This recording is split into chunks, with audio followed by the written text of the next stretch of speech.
Central jail Karachi में culture day का इनेकाद किया गया। कल्चर डे के मौके पर कैदियों की बड़ी तादाद शरीक हुई। सेंट्रल जेल अफसरान और एहलकारों की भी बड़ी तादाद तकरीब में शरीक हुई।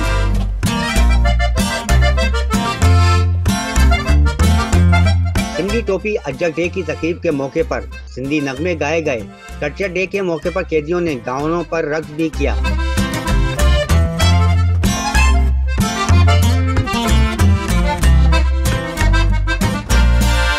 कैदी सिंधी टोपी अजक पहनकर तकरीब में शरीक हुए।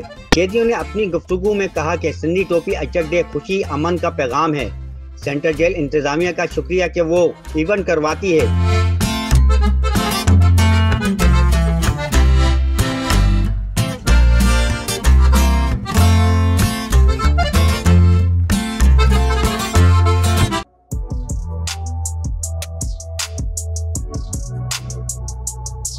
इस पर लाइक और सब्सक्राइब तो बनता है। Thank you.